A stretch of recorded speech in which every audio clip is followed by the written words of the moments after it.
একটা গোপন কথা শোনাচ্ছি, আজকে শুনে আসলাম। তাই 2 মাসের ভেতরে এই দেশে আমরা যারা মাজলুম ছিলাম, খালি জালেমদের ওই 14 দল বাদ দিয়ে যারা মাজলুম ছিলাম, এই মানুষগুলো যদি এখনো এক হতে না পারি। আপনি আজকে মির্জা আব্বাসের বক্তব্য দেখেছেন, উনি বলছে জামাত আর বিএনপি আমরা সবাই মিলে দেশকে সাজাতে চাই। পাকা খেলোয়াড়, পাকা রাজনীতিবিদ, আন্দাজে আবেগে কথা বলা লোক না। যা বলেছে চিন্তা ভাবনা করে বলেছে। আপনি একা পারবেন না। আরে ভাই, আপনিও মুসলিম, আমিও মুসলিম, জালেমরা সব আমাদের এক জায়গায় রেখেছিল।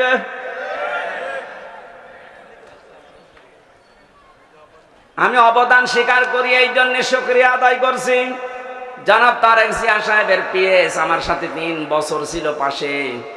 শ্রদ্ধাভাজন বড় ভাই জনাব মিয়া নুরউদ্দিন অপু ভাই, ওই 4 দেওয়ালের মাঝে ভাইটা আমাকে বহু সাহায্য সহযোগিতা করেছে।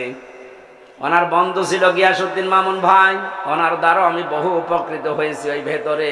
কারণ ভেতরে আমাদেরকে এমন অবস্থায় রেখেছিল, জেলে না সেলের ভেতরে। ওখানে উপকার পাওয়া খুব কঠিন। সবচাইতে বেশি উপকার পেয়েছি শাইখুল হাদিস আল্লামা মামুনুল হক হাফিজাহুল্লাহর কাছ থেকে। এই লোকটা যেহেতু আমার পাশের রুমে 3 বছর ছিল, বহু কষ্ট আমার জন্য স্বীকার করেছে। এই 3টা বছর আল্লাহ যেন পরিপূর্ণ উজরত দুনিয়া আখিরাতে পরিপূর্ণ করে দেন, বলেন আমিন। 2 মাসের ভেতরে যদি আপনি এখনো নিজেকে সংশোধন করে পথে আসতে না পারেন, এই যে কোরআন আমার সামনে, আল্লাহর কসম উহুদের ময়দানের মতো আবার বিপর্যয় আসতেছে। উহুদের ময়দানের ঘটনা কি? প্রথম দিকে কিন্তু মুসলমানেরা বিজয় পেয়ে গিয়েছিল। কথা বলেন না কেন? বিজয় পাওয়ার পরে যখন আনন্দে আত্মহারা হয়ে গনিমতের মাল গোছানোর জন্য, জোগাড় করার জন্য, নেওয়ার জন্য ব্যতিব্যস্ত হয়ে পড়েছে, তখনই কিন্তু মারা পড়েছে। কথা বলেন না কেন? 5 আগস্টের পর থেকে বিজয় পেয়ে অনেকে এখন ওই সাহাবীদের মতো শুরু করেছে, গনিমতের মাল পেয়েছে যেখানে যা। আর এই সুযোগে খালিদ বিন ওয়ালিদের মতো অনেকেই কিন্তু ঘুরে বেড়াচ্ছে। এই জন্য আমরা মুসলিম যারা আছি সব এক হয়ে যেতে চাই। এই কথা বলছেন আমার? মুসলিমদের কোনো দল নেই, মুসলিমরা সব এক। আপনার বিরুদ্ধে 313টা মামলা ছিল, আমার বিরুদ্ধে 50টা মামলা ছিল। আপনি তাকান, এখানে যত মানুষ বসে আছে ওই 14 দল বাদ দিয়ে প্রত্যেকের অবস্থা একই। আমাকে যিনি খাবার দিয়ে যেতে বললাম, ভাই কয়টা মামলা, কি করেন? বলে বাড়ি বড়গোনায় বিএনপি করি। 313টা মামলা। বলেন তো, 313টা মামলা দিয়েছে ওরে। ওরা মুসলিম মানুষ না? আমার তো মনে হচ্ছে 1500 বছর পরে বাংলাদেশে এখন উহুদের ময়দান কায়েম হয়েছে। এখন আমরা যদি শিক্ষাটা নিতে না পারি, আমরা কিন্তু ধরা খাবো। কেউ বাঁচাতে পারবেন আমাদেরকে। সুতরাং আমরা সাবধান। মির্জা আব্বাস সাহেবের কথাটাকে বারবার গুরুত্ব দেন, নয়তো আপনি আনন্দে আত্মহারা হয়ে থাকবেন। খালিদ বিন ওয়ালিদের মতো মানুষ পাহাড়ের পাদদেশ থেকে চুরি করে এসে একেবারে কচু কাটা করে শেষ পর্যন্ত বিজয় ছিনিয়ে নেবে। আমরা অন্তত এইটার সামনে হতে দিতে চাই না। এই কথা বলেন না কেন? জালেম যারা ছিল আর ওদের দোসর, ওদের কথা বাদ দিলাম। বাকি আমরা যারা মজলুম, সে যে দলের লোক হন, মাজলুমদের কোনো দল এখন আর নেই। মাজলুমদের একটাই দল, যেহেতু এখন স্বৈরাচার নেই, আমরা সব মাজলুম, আমরা দেশকে সাজাতে চাই। আর আমরা অন্য ধর্মের মানুষের তুলনায় এদেশে মুসলিম বেশি, এই হিসাবে বলছি। অন্য ধর্মের লোক যদি 96 ভাগ থাকতো, আমি এটা বলতাম না। যেহেতু এখানে 96 ভাগ আমরা আর যাই করি মুসলিম। কথা বলেন না কেন? এই পরিচয় থেকে আপনি বের হয়ে যেতে পারবেন যে না আমি ফুল হাতা, বলতে পারবেন? আমরা হাফ হাতা। কথা বলছেন না কেন? এখানে ফুল হাতা আছেন, কোনটা হাত তোলেন তো? নেই, আলহামদুলিল্লাহ। না, আছে 2-একটা, ওই বাজারে বাজারে বসে আছে। এখানে কোন ফুল হাতা আছে? সব কি হাফ হাতা? কয়েকটা থাকতে পারে, ওই যে ওইটা এখনো তো দেয়নি। 2-একটা আছে, ওগুলো দিয়ে দেবে। কিন্তু আমরা যারা হাফ হাতায় আছি, সত্যি কথা বলছি, আমাদের এই পরিচয় দেওয়াই লাগবে, আমি মুসলিম। নামাজ রোজা হজ যাকাত হয়তো কম বেশি হয়ে যায় আমাদের, কিন্তু এ পরিচয় দেওয়া লাগবে না যে আমার নামের আগে মোহাম্মদ আছে, আমার নামের আগে সিরি আছে, কথা আমি লিখতে পারবো? কথা বলেন না কেন? সুতরাং যারা মুসলিম এই শব্দটা লেখেন যে মোহাম্মদ আমির হামজা, তাদের এখন সব এক হওয়া লাগবে, সব একদিকে চলে যাক। এই 15.5 বছরের স্লোগান ছিল যে আমরা স্বৈরাচার বাদ দিয়ে সব এক, সেই সুযোগ আল্লাহ তৈরি করে দিয়েছে। সুতরাং আমরা সব এখন কি এক? বলেন বলেন। এক হওয়ার জন্য যে সামনে যে বিষয়গুলো রাখা লাগে তার ভেতর অন্যতম কোরআনে কারীম। আর কোরআন বলছে দুনিয়ায় যারা ইসরাফ করবে, অপচয় করবে, অপব্যয় করবে, আপনারা তাদের সাথে থাকবেন না। এখন আপনি ভাগ করে নিন। এখন হওয়ার পরে এখন দেখবেন যে আপনি চূড়ান্ত ভাবে থাকবেন কাদের সাথে? 2 নম্বরে যারা ফাসাদ সৃষ্টি করে। ফাসাদ মানে কি বললাম? অর্থাৎ ফাসাদের 9টা অর্থের প্রথম অর্থ এটা, যারা মানুষের তৈরি করা আইন কানুন প্রতিষ্ঠা করতে চায়, আপনি আর সামনে তাদের সাথে থাকতে পারবেন না। দেখবেন আস্তে আস্তে সব মুসলিম এক হয়ে গেছে। আল্লাহ আমাদেরকে আয়াতটা মেনে, আমি আয়াতটা কি বানালাম? বলেন বলেন। এটা আছে সূরা শুআরার 151 152 নম্বর আয়াত। এজন্য নেতৃত্ব এটা কিন্তু শুধু দুনিয়ার বিষয় হলে আমি কোনো অনুষ্ঠানে বলতাম না। কিছু মানুষ গীবত করে বাইরে বসে বসে, হুজুর শুধু নেতৃত্বের কথা বলে। আরে ভাই, এটা তো আমার জীবনের সাথে আখিরাতের সাথে সম্পর্কিত। 2 নাম্বারটা বলছি, 27টা পেয়েছি আমি, সব বাদ দিলাম, এইটা শেষ করে আমি তাফসিরে যাব। আপনারা আছেন তো? হ্যাঁ আছেন, আপনারা আছেন। 2 নম্বর হচ্ছে, আমি আয়াতটা আগে দলিল বলি, এরপরে আপনি দেখবেন সূরা নিসা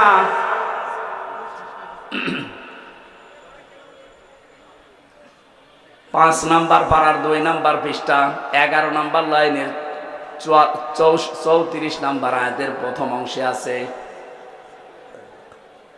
আর রিজালু কাওয়ামুনা আলান নিসা। আল্লাহ পাক বলেন এই পৃথিবীতে নেতৃত্ব দেবে পুরুষেরা, মেয়েরা থাকবে তাদের আন্ডারে। এই আয়াতটা বানিয়েছে কে? না আমি এখন বানালাম? কথা বলেন কে? এই আয়াত দ্বারা প্রমাণিত নেতৃত্বের ভার পড়বে পুরুষের উপরে, আর মেয়েরা থাকবে তাদের আন্ডারে। এই আয়াত যদি আমরা 100% বিশ্বাস করি, এখানে যারা আছেন সারা বাংলাদেশে যেহেতু 96% মুসলমান, এই হিসাবে বড় আশা নিয়ে আয়াতটা পড়লাম। আগামী কিয়ামতের আগ পর্যন্ত বাংলার চেয়ারে কোনো মহিলা যেন নেতৃত্বে বসতে না পারে। হ্যাঁ, পুরুষ মানুষ আসুক, কথা বলেন না কেন? যেই মহিলা থাকবে সেখানে আপনি থাকবেন না, এটা মনে হয় রাজনীতি হয়ে গেল। হ্যাঁ, এটা রাজনীতি। এবার আল্লাহকে আজকে রাতে জিজ্ঞাসা করবেন, আল্লাহ সূরা নিসার 34 নম্বর আয়াতের প্রথম অংশ মনে হয় ঠিক হয়নি, কারণ আমাদের দেশে এটা আছে, আপনি এ কি করলেন? এটা অন্তত তুলে সৌদি আরবে দিয়ে দেন, হবে? আয়াতের ব্যাখ্যা একটা হাদিস পড়েছি, এই যে আমরা সফল হতে পারি না কেন?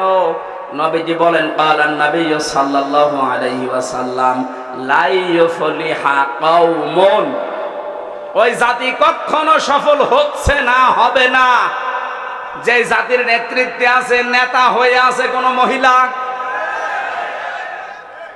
এবার আপনার বিবেকে যা বলে আপনি তাই করেন। আজকের তেলাওয়াত কিন্তু আয়াতের সাবজেক্ট আকারে কথা বলার জন্য আমার আলোচনার বিষয় হচ্ছে দোষারোপ। কি বললাম? শব্দটা শুনতে যত ছোট মনে হচ্ছে, এই বিষয়টা অনেক বড়। এই যে দোষারোপ করেন আন্দাজে যারে তারে, এই বিষয়টা যে কত সেনসিটিভ বিষয়, মানুষের অন্তর পর্যন্ত মরে যায় এই দোষারোপ করার এই গুনাহ যদি আপনি করেন। আমি একটা বই পড়েছি, 16টা রোগের কারণে মানুষের অন্তর মরে শেষ হয়ে যায়, তার ভেতরে প্রথম হচ্ছে যারা দোষারোপ করে। সূরা নিসার 112 নম্বর আয়াত প্রমাণ দিচ্ছেন আল্লাহ, ওমা ইয়াকসিব খাতিয়াতান আও ইসমান সুম্মা ইয়ারমি বিহি বারিআন ফাকাদ হাতামালা বুহতানা ওয়া ইসমান মুবিনা। এ পৃথিবীতে অনেক মানুষ এমন আছে, হে নবী আপনি দেখবেন তারা নিজেরা অন্যায় করে, নিজেরা অপরাধ করে, নিজেরা পাপের কাজ করে। আরে কাজটা যখন সংগঠিত হয়ে যায়, একটা নিরপরাধ ভালো মানুষ নির্দোষ মানুষের উপরে পাপটা চাপিয়ে দেয়, দোষটা চাপিয়ে দেয়, সে যেন প্রকাশ্য পাপের বোঝা বহন করছে। আজটা যে কত বাস্তব, আপনি এই 5 আগস্টের পর থেকে মিলে যাবে। এই 15.5 বছরে যারা আন্দাজে মানুষের উপরে নিজেরা অন্যায় করে দোষ চাপিয়ে দিত, সেই দোষ এখন আল্লাহ তাদের ঘাড়ে চাপিয়ে অলরেডি মানুষকে দেখাচ্ছে। এদেশের যত অপকর্মের মূল হোতা, আমি কোরআন সামনে নিয়ে মিথ্যা কথা বলছি না, সত্য কথা বলছি, ছাত্রলীগ। কারণ আমি জেলে দেখেছি বিশ্বজিৎকে হত্যা করেছে যারা, আবরার ফাহাদকে যারা হত্যা করেছে সব আমার সাথে ছিল। আমি জিজ্ঞাসা করেছিলাম ওই শাওনকে, ফাঁসির আসামি ছিল, এখন যাবজ্জীবন 30 বছর ওর জেল। মাঝে মাঝে খাবার দিতে আসতো, উনি রাইটার ছিল, লিখতে আসতো নাম। বললাম আপনি এই কাজ করলেন কেন, এখন কেমন লাগে? জীবনের সবচাইতে বড় মারাত্মক ভুল আমার এইটা। ওই সময় কেন ওদের আদর্শে অনুপ্রাণিত হয়ে বিশ্বজিৎ কিন্তু বারবার বলেছিল, ভাই আমি আপনার ধর্মের লোক না, আমি হিন্দু মানুষ। যদি আপনার বিশ্বাস না হয় আপনি আমার লুঙ্গি খুলে প্যান্ট খুলে দেখেন যে আমার ফুল হাতা। কথা বলছেন না? ও কিন্তু বলেছিল যে আমি হাফ হাতা না, এরপরও ওকে আমরা ছাড়ি নাই, জায়গায় শেষ করে দিয়েছি। এই অন্যায়টা করার পরে চাপিয়ে দিতে চেয়েছিল ইসলামপন্থীদের মাথার উপরে, আল্লাহ তাদের মাথার উপরে দোষটা চাপিয়ে দুনিয়ার মানুষকে দেখিয়ে দিয়েছে। ক্ষমতার কারণে, প্রভাব প্রতিপত্তির কারণে, টাকা পয়সার কারণে অনেক দোষ তাদের ঢাকা ছিল। আল্লাহ 5 তারিখের পর থেকে সব এখন এই যে আয়াতের শেষের শব্দ ফাকাদিহতামালা বুহতানা ওয়া ইসমাম মুবিনা, ও যেন প্রকাশ্য পাপের বোঝা বহন করে বেড়াচ্ছে। ঠিক তাই, এমন বোঝা আইজিপি গতকালকে সংবাদ সম্মেলন করে জানিয়েছে পরশুদিন, যদি এই দেশে এই নিষিদ্ধ সংগঠনের কেউ পরিচয় দেয় তার 6 মাস জেল। প্রতিদিন এখন দেখতে পাচ্ছেন নিষিদ্ধ সংগঠনের গোপন বৈঠক থেকে 21 জন আটক। আপনি এটা এতদিন চালিয়েছিলেন ইসলামপন্থী মানুষদের উপরে, আল্লাহ পুরো উল্টিয়ে দিয়েছে। এই কথা বলেন না কেন? এই জানেন নিজে অন্যায় করার পরে যদি কোনো নিরপরাধ মানুষের উপরে চাপিয়ে দেন, ওই দোষটা দুনিয়াতে আল্লাহ আপনাকে দিয়ে করাবে, এরপরে আপনার মরণ হবে। এবার আসেন তো আয়াতের ব্যাখ্যা, একটা ঘটনা পেয়েছি আবেগমূলক, আপনারা থাকবেন না? ইমাম মালিক রাহমাতুল্লাহ জামাতে ইসলামের প্রতিষ্ঠা চাই, আমি আজকে থেকে তওবা করে ফিরে আসবো। আপনি যাকেই জিজ্ঞাসা করে সে জীবনেও বলবে না আমরা জামাতে ইসলামের প্রতিষ্ঠায় দেশে চাই, তারা বলতে বাধ্য হবে আমরা আল্লাহর কোরআনের প্রতিষ্ঠা চাই। এইটাই তো আসল বিষয়। এই কথা বোঝার চেষ্টা করো। আল্লাহর কোরআনে কারীম যদি দেশে প্রতিষ্ঠিত সত্যি হয়ে যায়, আমি আপনাকে গ্যারান্টি শুধু না অনেকেই দিচ্ছে, এদেশে চাঁদাবাজি থাকবে না। আজ আমরা অনেকে আতঙ্কে আছি, বাইরে গেলে অনেককে মেরে ফেলছে মানুষ বিভিন্ন কায়দায়। এই গ্যারান্টি কোরআনে কারীম দিয়েছে 1500 বছর আগে। ফামান তাবিআ হুদায়া ফালা খাউফুন আলাইহিম ওয়ালা হুম ইয়াহজানুন। আমার পাঠানো হেদায়েত যদি কেউ অনুসরণ করে চলতে পারো, আমি আল্লাহ গ্যারান্টি দিচ্ছি কোনো ভয় থাকবে না, কোনো চিন্তা থাকবে না। স্বাধীন হয়েছে ঠিক, কিন্তু এখনো ভয় আছে না নেই? এখনো অনেক আমি জাহিলিয়াত যারা, এ মানুষগুলোর কারণে এখনো ভয়ে ভয়ে আছি। এই ভয়টা থাকবে না যদি এটা কায়েম হয়ে যায়। এই জন্য আমরা গ্যারান্টি দিতে পারি, এটা কায়েম করে দেন। আল্লাহর ঘোষণা মিথ্যা হবে না। তখন আপনি ঘরের ভেতরে যেভাবে নিরাপদে আছেন, রাস্তাঘাটে ওভাবে নিরাপদে থাকবেন। আমরা এটা চাই না। বলেন বলেন। আজ বিভিন্ন দ্রব্য মূল্যের ঊর্ধ্বগতি বাড়তেছে, এইটাও বন্ধ হওয়া সম্ভব। ফালিয়াবুদু রাব্বা হাযাল বাইত আল্লাযী আত'আমাহুম মিন জু' ওয়া আমানাহুম মিন খাউফ। আল্লাহ বলেন ঘরের মালিকের ইবাদত করো। এ ঘরের মালিকের ইবাদতের তাফসিরে পড়েছি আল্লাহর আইনগুলো একটু মেনে চলার চেষ্টা করো ব্যক্তি, পরিবার, সমাজ, রাষ্ট্রে। দেখবা দুনিয়াতে খাবারের অভাব হবে না, কোনো ভয়ও থাকবে না, খাবারের অভাব হবে না। আমাদের জাতির পিতা হযরত ইব্রাহিম আলাইহিস সালাম, এই তথ্যটা জানা দরকার অনেকের। হযরত ইব্রাহিম নবী আলাইহিস সালাম যেদিন বিবি হাজেরা এবং ইসমাইলকে রেখে আসেন এই মরুভূমির ময়দানে, সেদিন তিনি দোয়া করেছিলেন, মাবুদ তুমি আমার এই বংশধর যাদেরকে রেখে গেলাম, তিনি তো কথা মুখ দিয়ে উচ্চারণ করতে পারছিলেন না। খাদিজা হাজেরা রাদিয়াল্লাহু তাআলা আনহা যখনই জিজ্ঞাসা করেছে, স্বামী এটা কি নিজের সিদ্ধান্তে রেখে যাচ্ছে না আল্লাহর সিদ্ধান্তে? ৮০ বছর পর একটা সন্তান আল্লাহ দিয়েছে, সেই সন্তানকে পর্যন্ত তিনি মরুভূমিতে রেখে যাচ্ছেন আল্লাহর নির্দেশ মতো। ওই সময় তিনি কথার মুখ দিয়ে বের হয়নি, আকাশের দিকে আঙ্গুল দিয়ে বলেছিলেন হ্যাঁ আল্লাহর অর্ডারে। তিনি ওই দিন দোয়া করেছিলেন, তার দোয়াটা ওই জামানায় কেউ শোনেনি, কিন্তু আল্লাহ পাক কোট করে রেখেছেন কোরআনে। আল্লাহ রাব্বুল আলামিন সূরা ইব্রাহিমের ভেতরে সেই আয়াতের শেষের অংশটা নাজিল করে জানিয়েছেন, তোমাদের জাতির পিতা ইব্রাহিম দোয়া করেছিলেন, রব্বুল আলামিন আমার এই বংশধরদের জন্য তুমি গোশত এবং দুধ এই দুইটার ভেতরে বরকত দিয়ে দিও। এই জন্য আরব জাহানের ভেতরে শুধু মক্কায় আপনি অন্য কোনো ফসল পাবেন না, দেখবেন এখানে গোশত আর দুধের কোনো অভাব নেই। উট বলেন, বকরি বলেন, দম্বা বলেন, এগুলো দিয়ে গোশত আর দুধ, আমাদের এটা জাতির পিতার দোয়ার ফসল, কিয়ামত পর্যন্ত এই বরকত থাকবে। এমন একটা জাতির পিতা আমরা পেয়েছিলাম, দোয়ার ফসল চলছে এখন, কিয়ামত পর্যন্ত দোয়া চলতে থাকবে। আর আমরা যারা জাতির পিতা দাবি করি, কি দোয়া করেছে? আমি নিচে নামলাম না। আমার ভাইরা, আমি যেটা বোঝাতে চাচ্ছিলাম, যখন ইব্রাহিম নবীর নাম এসেই গেছে, আর একটা পয়েন্ট বলছি,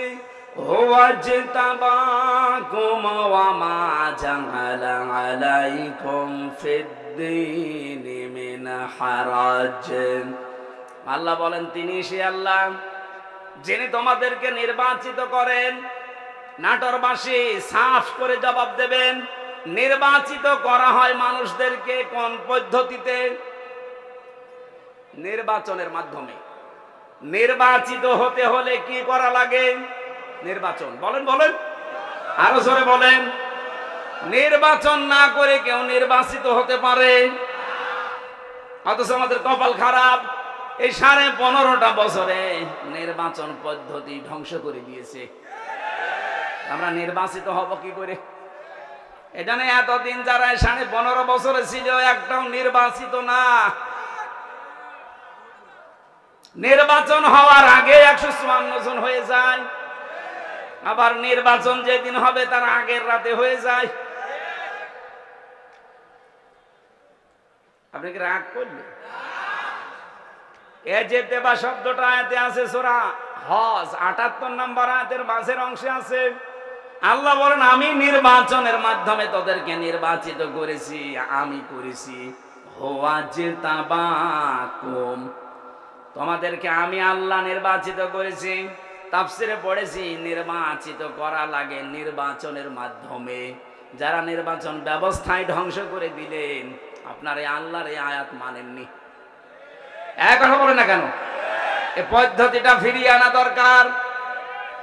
আশা করছি যারা দায়িত্বে আছে একটা সম্মানজনক সময় নিয়ে তাড়াতাড়ি নির্বাচন দিয়ে এদেশের মানুষকে জনগণের দ্বারা নির্বাচিত হওয়ার সুযোগ করে দেন।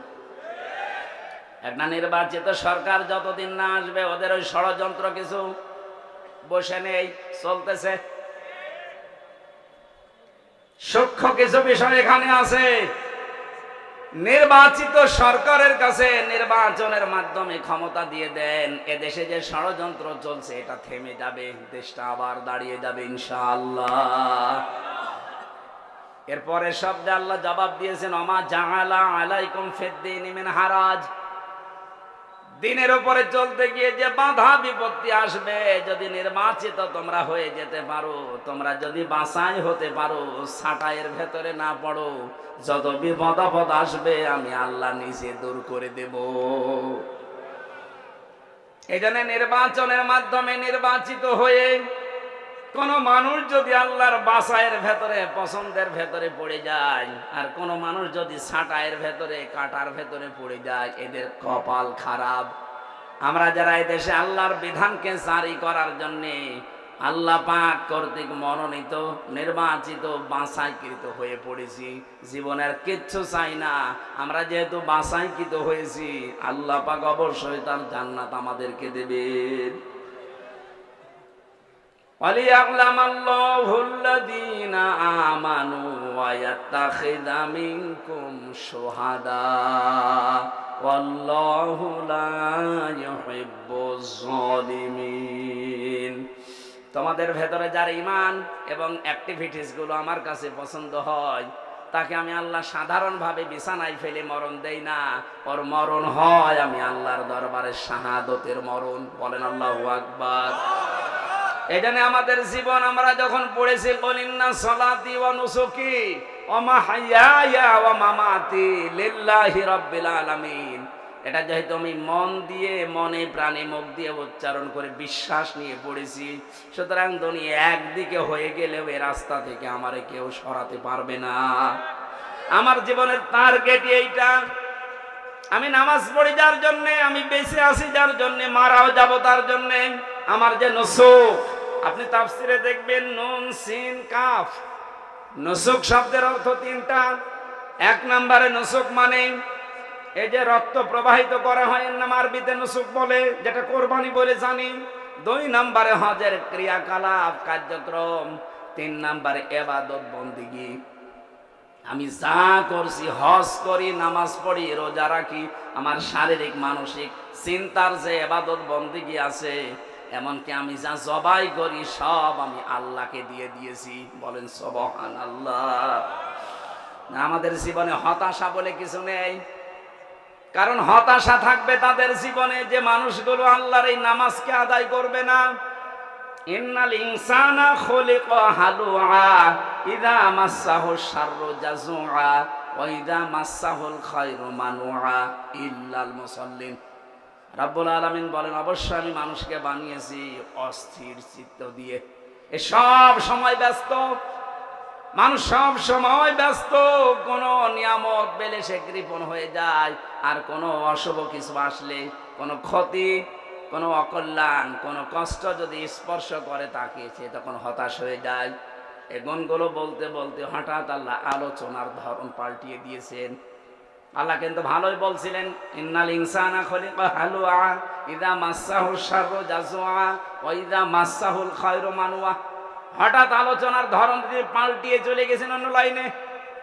আল্লাহ বলেন, ইল্লাল মুসাল্লিন।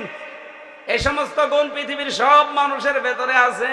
এরা সবসময় অস্থির, এরা বিপদ আসলেই হায় হতাশ করে, আর নিয়ামত পেলে কৃপণ হয়ে যায়। কিন্তু তারা নয় যারা মুসল্লি। কারা? কোন মুসল্লি? আল্লাযীনা হুম আলা সালাতিহিম দাইমুন, যারা তাদের নামাজে নিয়মিত। আমার মনে হয় এই আয়াতটা থেকে বাংলাদেশ জামাত ইসলামী, ইসলামী ছাত্র শিবির, আজ ইসলামী ছাত্রী সংস্থা একটা পয়েন্ট নিয়েছে।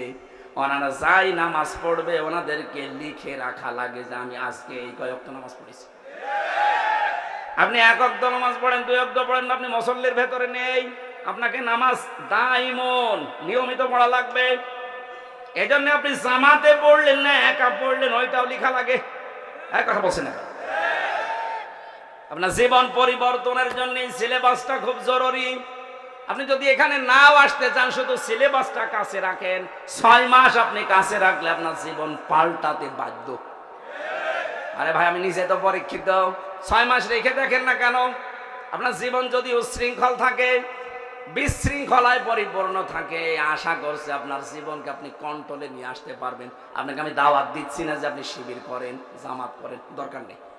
আপনার জীবনকে যদি সুগঠিত, সুশৃঙ্খল, সংগঠিত করতে চান, একেবারে লাইন মতো তুলতে চান, আল্লাহর এই আয়াতগুলোর পরে যে ইল্লাল মুসাল্লিন আল্লাহ দিয়েছেন, এটা যদি বাস্তবে দেখাতে চান, এই ফর্মটা একটু দোকান থেকে কিনে নিয়ে হলেও পূরণ করেন।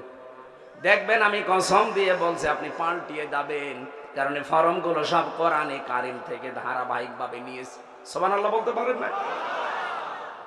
আমি যেটা তুলেছিলাম ইব্রাহিম নবীর জীবন নিয়ে, ওনাকে আল্লাহ বলছেন আমি নির্বাচিত করেছি, ছাঁটাই করে দেই কাউকে, কাউকে বাছাই করি, এটা আমি আল্লাহর নীতি। এজন্য আমরা যারা একামতে দিনের লাইনে আছি এই বাংলাদেশে, তারা হীনমন্যতায় ভুগবেন না, ছোট মনে নিজেকে কখনো ছোট মনে করবেন না।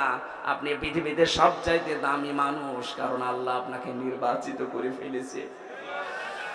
আল্লাহ তার দ্বীনের জন্য আপনাকে ছাঁটাই করেনি, বাছাই করে নিয়েছে। আর এইটাই তোমাদের জাতির পিতার আদর্শ। এরপরের শব্দে আছে মিল্লাতা বিকুম ইব্রাহিম হুয়া সাম্মাকুমুল মুসলিমিন। বলেন আল্লাহু আকবার। আমি যেখান থেকে কথা তুলেছিলাম আপনাদের মনে আছে কিনা দেখেন তো। আমাদের জাতির পিতা হযরত ইব্রাহিম আলাইহিস সালাম দোয়া করেছিলেন মক্কার জমিনে, হে আল্লাহ তুমি আমার এই সন্তান এবং স্ত্রীর পরবর্তী প্রজন্মদের জন্য রিজিক হিসাবে গোশত এবং দুধের ভেতরে বরকত দিও। দেখবেন পুরা আরব জাহানের ভেতরে বাংলাদেশের মতো 14টা দেশ জোড়া দিলে যত বড় হবে, পুরা আরব জাহান এত বড়। আমি তো বহু জায়গায় ঘুরেছি হজের সময়, মাত্র 7 দিন 5 দিনে তো হজ হয়ে যায়, বাকি সময় 45 দিন আমি কি করব? গাড়ি ভাড়া করে হোক আর বিমানে টিকিট কেটে বিভিন্ন প্রদেশে খালি ঘুরতাম। দেখেছি শুধু মক্কাতে দুধ আর গোশতের ভেতরে ওই ইব্রাহিম নবীর দুয়ার ফসল এখনো চলছে, এখানে কোনো অভাব নেই, কিন্তু অন্য ফসল পাবেন না। বাকি অন্যান্য প্রদেশে যান, তাইফে গিয়ে দেখেছি পাহাড়ের উপরে শহরটা, অথচ ফল ফলাদি ফসলাদির কোনো অভাব নেই। নাটোরবাসী আল্লাহর তাকওয়া যদি অবলম্বন করি, আল্লাহর প্রতি ঈমান এনে জমিনে আমরা আবার আল্লাহর বিধানগুলো প্রতিষ্ঠা করার মাধ্যমে দেখাতে পারি, কসম খোদার যে অভাবগুলো চলছে, যে সিন্ডিকেট গুলো চলছে, এইটাও বন্ধ হয়ে যাবে। নাহমাদুহু ওয়া নাস্তাঈনুহু ওয়া নাস্তাগফিরুহু ওয়া নু'মিনু বিহি ওয়া নাতাওয়াক্কালু আলাইহি ওয়া নাউযু বিল্লাহি মিন শুরুরি আনফুসিনা ওয়া মিন সাইয়্যাতি আ'মালিনা। মান ইয়াহদিহিল্লাহু ফালা মুদিল্লা লাহু ওয়া মান ইউদ্লিল ফালা হাদিয়া লাহু। ونشهد أن لا إله إلا الله وحده لا شريك له وأشهد أن محمدا عبده ورسوله الذي أرسله بالحق بشيرا ونذيرا وداعيا إلى الله بإذنه وسراجا منيرا. فقد قال الله تعالى في كلامه المجيد وبرهانه التوحيد. রিভাব দে না, আরে এত দাঁড়িয়ে থাকলে তো সমস্যা। বসে, যেখানে জায়গা আছে বসে, তাড়াতাড়ি করেন।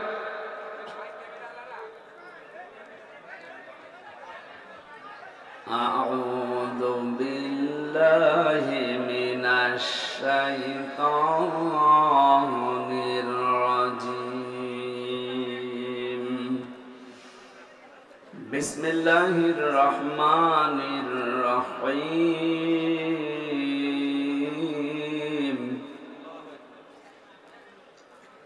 ومن يكسب خطيئة أو إثما ثم يرم به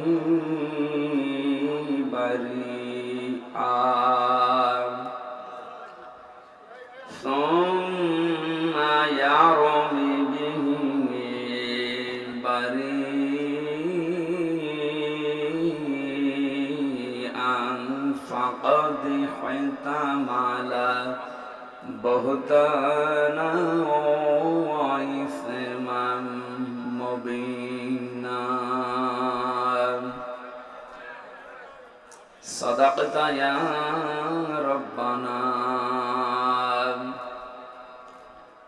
ما كان محمد أحد من رجالكم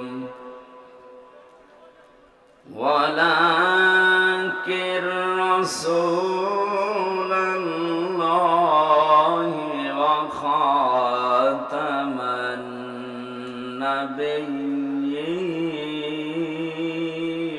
النبيين وكان الله بكل شيء عليما اللهم صل على سيدنا مولانا محمد وعلى آل سيدنا مولانا محمد الحمد لله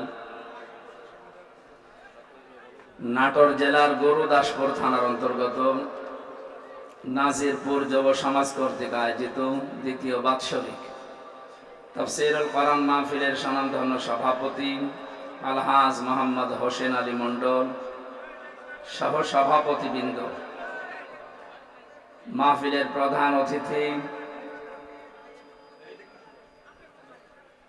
বাংলাদেশ জামাতে ইসলামী নাটোর জেলা শাখার শ্রদ্ধাভাজন আমির, বিশিষ্ট ইসলামী চিন্তাবিদ, শিক্ষাবিদ, রাজনীতিবিদ জনাব ডক্টর মীর নুরুল ইসলাম দামাত বারকাতুহুল আলিয়া। উপস্থিত আছেন বড়াইগ্রাম উপজেলা চেয়ারম্যানের সাবেক ভারপ্রাপ্ত চেয়ারম্যান, বিশিষ্ট ইসলামী চিন্তাবিদ, শিক্ষাবিদ, রাজনীতিবিদ, আমাদের অভিভাবক জনাব অধ্যাপক মাওলানা আব্দুল হাকিম, জনাব ব্যারিস্টার আবু হেনা মোস্তফা কামাল রঞ্জু ভাই, জনাব আব্দুল আজিজ, জনাব মোহাম্মদ হাসান আলী, গোলাম সরওয়ার হোসেন, অফিসার ইনচার্জ গুরুদাসপুর থানা নাটোর। বিশেষ অতিথির নাম অনেক মানুষকে দিয়েছেন আপনারা, আমরা দোয়া করছি একবারে ওয়ারফা'না লাকা যিকরা, এদের ঈমান এবং আমল অনুযায়ী আল্লাহ দুনিয়া আখিরাতে যেন সম্মান মর্যাদা আরো বাড়িয়ে দেন, বলেন আমিন। মঞ্চে বসা ওলামা ইকরাম, বিশেষ করে মাওলানা হাফিজুর রহমান জিহাদি, মাওলানা হোসাইন আহমেদ মাহফুজ,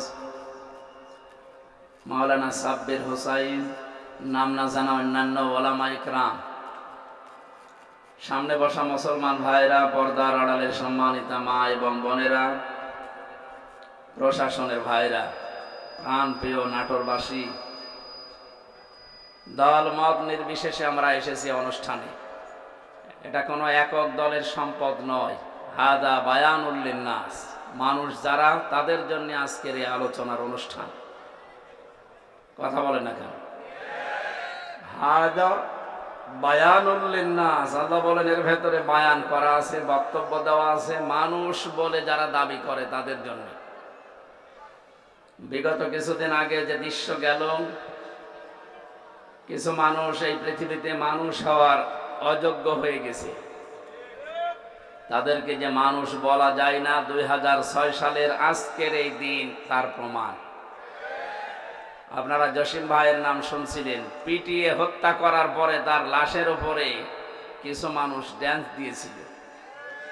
এরা যে মানুষ না এটা পৃথিবীতে প্রমাণিত, এই জন্য পৃথিবী তাদেরকে নিষিদ্ধ ঘোষণা অলরেডি করে দিয়েছে। আমরা চাই শুধু এভাবে না, যারা জালিম হবে তাদেরকে এই বাংলাদেশ থেকে চিরতরে আমরা এ জনগণ নিষিদ্ধ করে দেব ইনশাআল্লাহ। সামনে যেন কেউ জুলুম করার দুঃসাহস দেখাতে না পারে। আমি সিরাজগঞ্জ থেকে তার পরের বছর 7 সালে এই গোল চত্বর থেকে উঠেছিলাম সিরাজগঞ্জ রোড, কুষ্টিয়ায় যাচ্ছিলাম, বাসে বসে আছি ড্রাইভারের পেছনে। একটা কুকুর মরে পড়েছিল রাস্তার মাঝে, এই কাটাখালি টোল প্লাজা পাওয়ার আগে। ড্রাইভার সাহেব কুকুরের ওপর দিয়ে গাড়ি না দিয়ে বাম দিয়ে দিল, গাড়ি একটা ঝাঁকি দিয়ে উঠেছে। বললাম, ভাই আপনি যা করলেন এখন তো অ্যাক্সিডেন্ট হয়ে যেত, আপনি এমন করলেন মানে? আমার বলছে, আপনি দেখতে পাচ্ছেন না একটা কুকুর পড়ে আছে মরে, আমি ডবল করে কুকুরের ওপরে চাকা তুলে দেবো, আমার বিবেক নেই? বললাম, আরে ভাই ও তো মরা কুকুর, ওরে মেরে ফেললে কি হতো আর বুঝবে না। আমার বলছে, হুজুর আপনি কি আসলেই হুজুর? আপনি কেমন হুজুর? হ্যাঁ, আপনি দেখছেন একটা মরা কুকুর পড়ে আছে, এরপরে আমি ডবল করে মারবো, আমার বিবেক নেই? এই কথাটা শোনার জন্য আমি ছিলাম। আপনি কোন ধর্মের লোক আমি জানি না, পরে জানলাম ওনার নাম সুব্রত নাকি যেন, হিন্দু মানুষ। আপনি একজন অমুসলিম, আপনার ঈমান নেই, কিন্তু আপনার বিবেক আছে। আপনার বিবেকে পৃথিবীর নিকৃষ্ট যে কুকুর মরে পড়ে আছে, তারপরও আপনি ডবল করে চাকা দিতে পারলেন না, আপনার বিবেকে বাধা দিল। অথচ গত বছর এই অক্টোবরের এই 28 তারিখে লগি বৈঠার অর্ডার দিয়েছিল যে সারা দেশ থেকে আসো। ওনার কথা মতো সারা দেশ থেকে যারা গিয়ে জসিম ভাইয়ের মতো 11 জন মানুষকে পিটিয়ে মারার পরে যারা ড্যান্স দিয়েছে লাশের উপরে, আমার মনে হয় সবগুলো মার্ডার মামলার মূল হোতা যিনি, তাকে দায়ী করা দরকার। শুধু ওই সময়ে ওখান থেকে শুরু করে আপনি দেখেন, বিডিআর বিদ্রোহ থেকে শুরু করে যত রকমের, কেউ কেউ বলছে বিডিআর বিদ্রোহ। কিসের বিডিআর বিদ্রোহ? বিডিআর হত্যা করা হয়েছে। যতগুলো ঘটনা ইতিহাস হয়ে আছে, আমরা মাঝে মাঝে এই জন্যে তাম পৃথিবী থেকে আওয়াজ পাচ্ছি। 1500 বছর আগে এই পৃথিবীতে আইএমএ জাহিলিয়াত বলে একটা যুগ ছিল, কথা বলেন না কেন? আর 2024 সালের 5 আগস্ট পর্যন্ত এই বাংলাদেশে আওয়ামী জাহিলিয়াতের একটা যুগ আমরা পার করেছি। সুতরাং এই অন্ধকার যুগ থেকে আল্লাহ আমাদেরকে একটা আলোর যুগে প্রবেশ করাচ্ছেন। এই আলো যেন আমরা কোরআন হাদিসের মাধ্যমে জ্বালতে পারি। কোরআন হাদিস বাদ দিয়ে আলো জ্বালালে আলো টিকবে না। আমরা এখনো পর্যন্ত দেখতে পাচ্ছি অনেকে শিক্ষিত মানুষ, কিন্তু এই মানুষগুলো কাদের ফাঁদে পা দিয়ে যেন এই কথা বলতে চাচ্ছেন।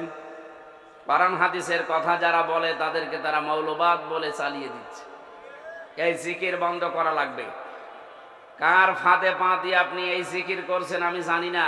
এই ধোয়া তুলেই কিন্তু আয়না ঘর বানিয়েছিল, এই ধোয়া তুলেই হাজারো মুসলমানকে গুম করেছে আমার বিশ্ববিদ্যালয় কুষ্টিয়া ওয়ালিউল্লাহ মুকাদ্দাস। এখনো পর্যন্ত তাদের খোঁজ নেই, 10 বছর হয়ে গেল। বড় আশা নিয়ে আমরা আছি যে কত মানুষ তো আসতেছে বের হয়ে বিভিন্ন জায়গা থেকে, এরা 2 জন যদি ফিরে আসতো, যারা গুম করে রেখেছেন যদি সত্যিই মেরে ফেলেন তাহলে আর কি বলবো। যদি বেঁচে থাকে আল্লাহর রাস্তায় তাদেরকে ফেরত দেন। তার মা বাবা এখনো পর্যন্ত আশায় আছে। সুতরাং এই ধোয়া তুলে বাংলাদেশকে একটা জঙ্গি রাষ্ট্র প্রমাণ করার জন্য বিশ্বে যারা এই 15.5 বছর চেষ্টা চালিয়েছে, তাদের ফাঁদে যদি এখনো কেউ পা দেয়, আমার মনে হয় বাকি কথা না বললেও আপনারা বোঝেন। সুতরাং আমরা চাই এই দেশে কেউ মৌলবাদে জিকির করে যেন মুসলমানদেরকে এই দেশে আর কেউ বিপদে ফেলতে না পারে। যদি এরকম মন মানসিকতা থাকে আপনিও কিন্তু বিপদে পড়বেন, কারণ আপনি তো একদিন মারা যাবেন। হিন্দু হলে না আপনাকে পুড়িয়ে ফেলতো, খ্রিস্টান হলে না ওইভাবে আপনাকে নিয়ে যেত বিদায় দিতে। আপনি তো মুসলমান দাবি করেন, যখন আপনার জানাজা পড়াবে কে? মৌলবাদী বলে যে গাল দিচ্ছেন। আমরা চাই এদেশে কোনো মানুষ যেন মুসলমান এবং আলেমদেরকে মৌলবাদী বলে গালি না দেয়। এ দাবি আপনারা করেন না?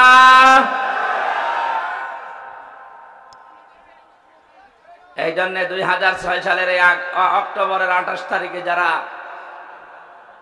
নৃশংসতার শিকার হয়ে জীবন দিয়ে গেল, আওয়ামী জাহিলিয়াত। আয়ামে জাহিলিয়াত ছিল 1500 বছর আগে। 6 সাল থেকে শুরু করে 24 সাল পর্যন্ত আওয়ামী জাহিলিয়াত আমরা পার করেছি। এটা যে একটা অন্ধকারের যুগ, এটা কোনো সন্দেহ আছে আমাদের? কোনো সন্দেহ নেই। একটা অন্ধকারের যুগ পার করলাম, সব ছিল অন্ধকারের ভেতরে। আল্লাহ আমাদেরকে অন্তত একটা আলোর মুখ দেখানোর চেষ্টা করে দিয়েছেন, বাস্তবতা দিয়েছেন সামনে, আমরা যেন এটা ধরে রাখতে পারি।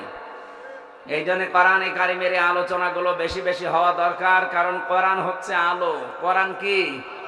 আল্লাহ বলেন হাদা বায়ানুল লিন্নাস, এটা মানুষের জন্য বক্তব্য, ওয়া হুদান, এটা পথ নির্দেশিকা, ওয়া মাউইযাতুন, এটা উপদেশ, লিল মুত্তাকিন, যে মানুষগুলো মুত্তাকি দাবি করে তাদের জন্য। আমরা যেহেতু আল্লাহর বান্দা মুসলিম, এদেশে ৯৬% আমরা বাস করি, সেই হিসাবে কম বেশি আমরা সবাই মুত্তাকি, কিন্তু স্তর আছে, কেউ উপরে থাকবে, কেউ মাঝে থাকবে, কেউ নিচে থাকবে। জান্নাতের স্তর যেমন ৮টা, মুত্তাকিদের স্তরও ওইরকম ৮টা। যে যেই ধরনের মুত্তাকি হবে আল্লাহ তাকে ওই স্তরে জান্নাতে রাখবে।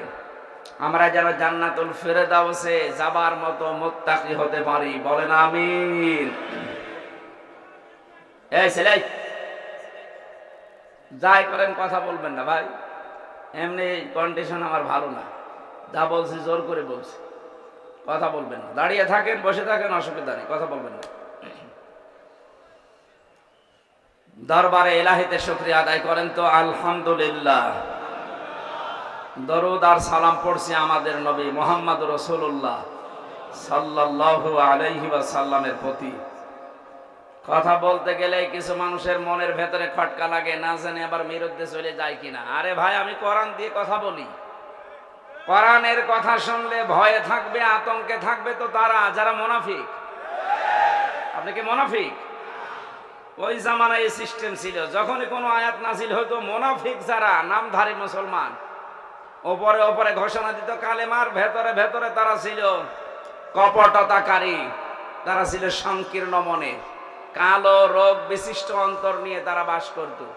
নবীকে দেখাতো আসি, পেছনে যে আবু জাহেলের সাথে লাইন করত। এইরকম মানুষ যারা, তারা নাই ভয় পেতে পারে, তারা আতঙ্কে ছিল।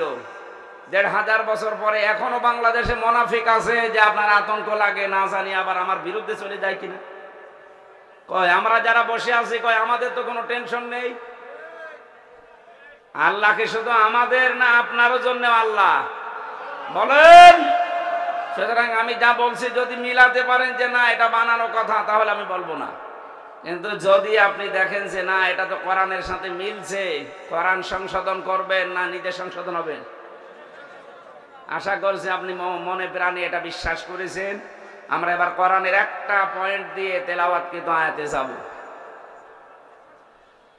কথা বলায় সেখানেই শুরু করে, দেখে একটা প্রথম কথা আমার সামনে আসে, নেতা।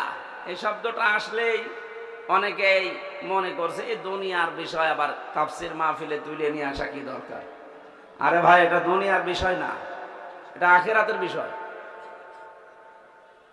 সূরা শুআরা ১৯ নম্বর পারার ১২ নম্বর পৃষ্ঠার ৫ নম্বর লাইনের ১৫১-৫২ নম্বর আয়াত। একটু মিলান দেখেন, মিলবে। ওয়ালা তুতিউ আমরাল মুসরিফিন আল্লাযীনা ইউফসিদুনা ফিল আরদি ওয়ালা ইউসলিহুন। এই বাংলাদেশে আমি যতগুলো তাফসীর পড়েছি, দেখেছি, অধিকাংশ মুফাসসিরিনের ব্যাপারে এইভাবে লিখেছেন। আল্লাহ বলেন পৃথিবীর মানুষেরা সবাইকে উদ্দেশ্য করে বলছি, ওয়ালা তুতিউ, বহু বছর এটা, আমরাল মুসরিফিন, যারা দুনিয়ায় ইসরাফ করে, অপচয় করে, অপব্যয় করে, এই মানুষগুলোর অনুসরণ করবা না, এদের পেছনে থাকা যাবে না। আল্লাহ এতটুকু যদি শেষ করে দিতেন, তাহলে আমি আয়াতটা এ পর্যন্ত বলে ইসরাফের ব্যাখ্যা বিশ্লেষণ করে আমি এখান থেকে চলে যেতাম। পরের শব্দে আল্লাহ পাক ঘোষণা দিচ্ছেন, আল্লাযীনা ইউফসিদুনা ফিল আরদি। এই যে ইসরাফ করে যারা, অপচয় করে যারা, অপব্যয় করে কারা, এদের কিছু ধরন আল্লাহ পরের আয়াতগুলোতে দিয়েছেন। যারা ১ নম্বরে দুনিয়ায় যারা ফ্যাসাদ সৃষ্টি করে। কি সৃষ্টি করে? বলেন বলেন। ফাসাদ মানে ফাসাদ মানে জ্ঞানজাম শুধু না, ফাসাদের 9টা অর্থ প্রধান। প্রথম অর্থ, ফাসাদ মানে মানুষের তৈরি করা আইন কানুন। এই দুনিয়ায় যারা মানুষের তৈরি করা আইন আর কানুন প্রতিষ্ঠার জন্য চেষ্টা চালায়, এরা আন্দোলন করে, মিছিল মিটিং করে, কাজ কারবার করে, আল্লাহর ভাষায় তাদের অনুসরণ করা জায়েজ নেই। বাংলাদেশে যদি কোন রাজনৈতিক দলের কাজ এটা হয়, তাহলে আপনি ওখানে যদি থাকেন, আল্লাহর এই আয়াত আপনি মানেননি, এই আয়াত কিয়ামতে আপনার বিরুদ্ধে দাঁড়াবে। আপনি কি বিশ্বাস করেন কোরআনের কোন আয়াত আপনার বিরুদ্ধে যদি কিয়ামতে অবস্থান নেয় আপনি মাপ পেয়ে যাবেন? বলেন না কেন? আরে ভাই, দুনিয়ায় কি সব হয়ে গেল? আমি তো আপনাকে বাঁচাতে চাই। আশা করছি আপনি কথা বুঝতেছেন। আলা তুতিউ আমরাল মুসরিফিন আল্লাযীনা ইফসিদুনা ফিল আরদি। সুতরাং এই বাংলাদেশের সাথে আয়াতটা এবার মিলাবেন। মানুষের তৈরি করা আইন যারাই প্রতিষ্ঠা করতে চায়, সে যে দলের লোক হোক, ওর পেছনে থাকা জায়েজ নেই। এখন যদি বলেন হুজুর এটা তো আমার সাথে মিলে যাচ্ছে, আমি করব কি? আমি কি আয়াত নতুন করে নাজিল করব? যদি মিলে যায় তাহলে আপনি ওখান থেকে চলে আসেন। যাদের সাথে মিলছে না আপনি তাদের কাছে যান। না, এই আয়াত বলা বেশি হয়ে গেল? কিসের বেশি হওয়া? আল্লাহ যা বলেছে আমি তো সেই ফোর্সেই বললাম। এখন মানা না মানা আপনার বিবেকের ব্যাপার। যদি না মানেন তাহলে আল্লাহ যে ফেরেশতা দিয়ে মুগুর রেডি করছে, একবার দেবে বাড়ি, 70 গজ নিচে চলে যাবে। কথা বলেন না কেন? হ্যাঁ, ধারণা আসতে পারে আমি নামাজ পড়ি, আমি রোজা রাখি, আমি চিল্লায় যাই, তারপরও মানে আপনার নামাজ রোজা আপনার চিল্লা নেওয়ার জন্য আল্লাহ বসে আছে। এইটাই যদি হতো তাহলে লূত নবীর স্ত্রী, তাকে আল্লাহ জাহান্নামে দিত না। সে নবীর স্ত্রী, তার নিজের দোষ ছিল না, কিন্তু সে তলে তলে এমন মানুষদেরকে সাপোর্ট করত যারা চরিত্রহীন, যারা আল্লাহর বিধান পাল্টিয়ে পুরুষে পুরুষে বিয়ে করত। এই মানুষগুলোর সাপোর্ট করার কারণে নবীর স্ত্রীকে যদি আল্লাহ জাহান্নামে দেয়, আজ যারা আল্লাহর আয়াতের পরিবর্তে মানুষের তৈরি করা আইন কানুন প্রতিষ্ঠা করতে চায়, তারাও ওই লূত নবীর জামানার উম্মতের মতোই। তারা আল্লাহর বিধান পাল্টিয়েছে, আর আপনি আল্লাহর বিধান বাদ দিয়ে নতুন করে আর একটা বিধান প্রতিষ্ঠা করতে চান। বিষয় একই। উনি নবীর স্ত্রী, চরিত্রহীন মানুষদেরকে সাপোর্ট করার কারণে যদি জাহান্নামে যায়, হামজা চরিত্রহীন মানুষদেরকে, যারা আল্লাহর আইন মানে না, আল্লাহর বিধানের পরিবর্তে অন্য বিধান নিয়ে আসে, এদের চরিত্র পৃথিবীর সবচাইতে খারাপ, কারণ এরা ফ্যাসাদ সৃষ্টিকারী। এই কথা বলেন না কেন? আমি ইঙ্গিত দিলাম, আশা করি আপনি বুঝেছেন। এরপরেও যদি কেউ না বোঝার ভান করে থাকেন, মোনাজাতের পরে আসেন, আপনার কানের কাছে মুখ নিয়ে বলছি, জোরে তো আর বলা যাচ্ছে না।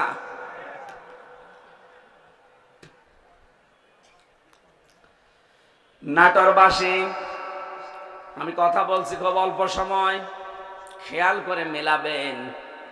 আজকে থেকে এই ময়দানে এসেছি শুধু লোক দেখানোর জন্য। মানুষ আমার চেহারা দেখবে, আমি তার চেহারা দেখব না। আমি সিদ্ধান্ত নিয়ে যাব, দুনিয়ায় যারা মানুষের তৈরি করা আইন প্রতিষ্ঠা করে, আন্দোলন করে, আমি আজকে থেকে আর ওই রকম মানুষের পেছনে নেই। আরে এইটা বাংলাদেশের মানুষ মেনে নিলে তো ডক্টর ইউনূস 2 বছর থাকা লাগে না। কথা বলছে না কেন? এইটাই যদি আমরা মেনে নিতে পারতাম, হ্যাঁ ষড়যন্ত্র আছে, হচ্ছে, হবে। আফগানিস্তান যদি আল্লাহর বিধান কায়েম করে টিকে থাকতে পারে, বাংলাদেশে আল্লাহর বিধান কায়েম হয়ে গেলে আমরাও টিকে যাব। কারণ আল্লাহর রহমত তখন আকাশ ফুঁড়ে নাজিল হয়ে যাবে। কথা বলেন ঠিক কিনা? এটা আমি বানালাম। কোরআনে কারীম জানাচ্ছে, ওয়ালাউ আন্না আহলাল কুরা আমানু ওয়াত্তাকাউ লাফাতাহনা আলাইহিম বারাকাতিম মিনাস সামাই ওয়াল আরদ। সূরা আরাফের 96 নম্বর আয়াতের প্রথম অংশে আছে, আল্লাহ পাক বলেন, জনপদের লোকেরা যদি আমি আল্লাহর উপরে ঈমান আনে আর ওই দাবি অনুযায়ী যদি ভয় করে চলার নীতি অবলম্বন করে, আকাশ আর জমিনে যত বরকতের দরজা আছে আমি আল্লাহ সব খুলে দেব। লাফাতাহানা লামে তাকিদ সুপারলেটিভ ডিগ্রি, এটা আল্লাহ নিজে গ্যারান্টি দিচ্ছে যে আমি খুলে দেব। 1 বিঘা জমিতে যদি 20 মণ ধান হয়, যে জনপদের লোকেরা আল্লাহর প্রতি সঠিকভাবে ঈমান আনার পরে তাকে মেনে চলার সিদ্ধান্ত নেবে আল্লাহর আইনগুলো, আল্লাহ গ্যারান্টি দিলেন ওই এলাকার জন্য, জনপদের জন্য যত বরকতের দরজা জমিন আর আকাশে আছে সব খুলে দেব। আল্লাহর গ্যারান্টি আমাদের এখনো বিশ্বাস হচ্ছে না, কথা বলেন না কেন? যদি এটা আমরা বিশ্বাস করতাম, এদেশে বহু মানুষ কিন্তু এটা বিশ্বাস করানোর জন্য জান প্রাণ দিয়ে তারা খাটতেছে, আপনি তাদের কষ্টের মূল্য দিতে চান না। ও ভাই, আমি নাম ধরেই বলছি, আমিরে জামাত ডাক্তার শফিকুর রহমান, উনি সেই পর্যায়ে আছে, ওনার যা টাকা পয়সার মালিক আল্লাহ ওনারে বানিয়েছে, ওনার যে ব্যবসা প্রতিষ্ঠান আছে, উনি মানবতার জন্য যদি কাজ না করে, চিন্তা ভাবনা না করে, শুধু নিজে খাবো, নিজে পরে যতদিন আছে বেশি আরামে আয়েসে কাটাবো, কোনো ব্যাপার ছিল না। ওই রকম জীবন আর একটা পেলে উনি কাটাতে পারতো। এক কথা বলেন না কেন? এই ঝানঝাপি ক্ষুব্ধ রাস্তায় ওনার আসার দরকার কি? কেন আজকে সিলেটে, কালকে চট্টগ্রামে, এরপরের দিন নাটোরে, এরপরের দিন খুলনায় এত দৌড়ানো লাগবে? তার কি অভাব আছে আপনার মতো? তার যে বিশাল হাসপাতাল আছে, ওইটা দিয়ে যদি জায়েজ পন্থায় উনি করে খেতে চায়, মরণ পর্যন্ত হালাল রুজি খেতে পারবে, 1 টাকাও হারাম উপায় করা লাগবে না। কোন কারণে এই মানুষটা এই রাস্তায় আসতেছে? আপনার বিবেকে কি নাড়া দেয় না? উনি বুঝেছেন খায়রুন নাস মান ইয়ানফাউন নাস, হাদিস, নবীজি কিন্তু খায়রুন নাস বলার পরে মান ইয়ানফাউল মুসলিমুনা বলেননি, যে মানুষের ভেতরে ওইটা উত্তম যে পৃথিবীতে শুধু মুসলমানদের উপকার করছে এবং করবে না। ইয়ানফাউ যেটা মজারে বর্তমান ভবিষ্যৎ, প্রেজেন্ট ফিউচার, এরপরে আল্লাহর নবী মুসলিমুনা দেয়নি, দিয়েছে খায়রুন নাস মান ইয়ানফাউন নাস। পৃথিবীতে শ্রেষ্ঠ মানুষ আল্লাহর দরবারে ওইটা যে বেশি বেশি নামাজ পড়ে না, যে বেশি বেশি রোজা রাখে না, যে বেশি জিকির করে। কখনো নবী যে কথা বলেননি, বিশ্ব নবী জানিয়েছেন ওই লোকটাই আল্লাহর কাছে সবচাইতে দামি, যার দ্বারা মানুষের উপকার হয়, কল্যাণ হয়। আরে পৃথিবীতে মানুষের কল্যাণের জন্য সব চাইতে বড় মাধ্যম আল্লাহর বিধান। এটা যতদিন পর্যন্ত না আসবে ততদিন মানুষের আসল যে কল্যাণ এটা সাধন করা সম্ভব না। আজ আংশিক আমাদের কাছে আছে, এই জন্য আমরা আংশিক কল্যাণ পাই। যতদিন পর্যন্ত এটা প্রতিষ্ঠিত না হবে, বাস্তব যে কল্যাণ, আকাশের দরজা, জমিনের বরকতের দরজা খুলে যাবে, এটা আপনি দেখতে পাবেন না। সুতরাং এইটা প্রতিষ্ঠার মাধ্যমে আল্লাহর এই দরজাগুলো আমরা খুলতে চাই। কথা বলেন ঠিক কিনা? এই আয়াতের ভেতরে আমরা কয়েকটা জিনিস পেয়েছি। 1 নম্বরে যারা ইসরাফ করবে, দুনিয়ায় অপচয় করবে, অপব্যয় করবে, তাদের ব্যক্তিগত জীবনে, পারিবারিক জীবনে, সামাজিক জীবনে, রাজনৈতিক জীবনে, অর্থনৈতিক জীবনে, আন্তর্জাতিক জীবনে, রাষ্ট্রীয় জীবনে, সব জায়গায় যারা শুধু অপচয় করে, জামা একটা হলেই হয়, প্রতিদিন নতুন নতুন একটা করে শার্ট পরে, এরকম মানুষ এই দেশে আছে এবং ছিল। কথা বলেন না কেন? এটা অপচয় না? দুনিয়াতে যাকেই দেখবেন অপচয়কারী, অপব্যয়কারী, তার পেছনে থাকবেন না, কারণ সে একটা নিজেই শয়তান। নামাজ পড়েননি আপনি, শয়তানের কথা আমি কোরআনে পাইনি, বলেন তো কোনো আলেম পেয়েছে কিনা? রোজা রাখে না, সে শয়তানের কথা আল্লাহ পাক বলেননি। হজ করেননি আপনি, শয়তানের কথা আমি পাইনি। কিন্তু যারা অপচয় করে, অপব্যয় করে, এই মানুষগুলোকে আল্লাহ বলেন এরা শয়তানের ভাই। ইন্নাল মুবাযযিরিনা কানু ইখওয়ানাশ শায়াতিন ওয়া কানাশ শাইতানু লিরাব্বিহি কাফুরা। সূরা বানী ইসরাঈলের ভেতরে আছে, যারা অপচয় করে, অপব্যয় করে, এই মানুষগুলো শয়তানের ভাই। আমি এরকম কড়া কথা কোরআনে কোনো জায়গায় পাইনি। নামাজ পড়েননি, শয়তানের ভাই না, নেই। কিন্তু অপচয় করলে সে শয়তানের ভাই হয়ে যায়। ঘোষণা কার? এই 15.5 বছর আমরা এটা অনেককে দেখতেছি।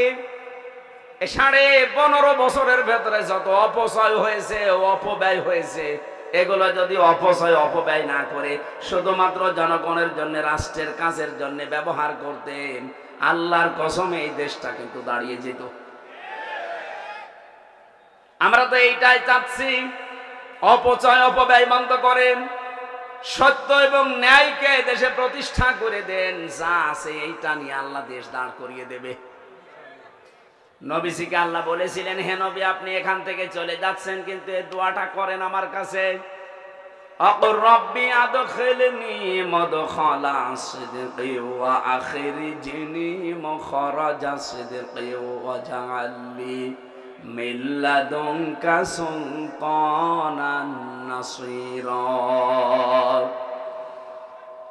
এই শেষের যে কথাটা, আল্লাহ তুমি আমাকে এমন একটা রাষ্ট্র ক্ষমতা দান করো যেখানে তোমার সাহায্য থাকে।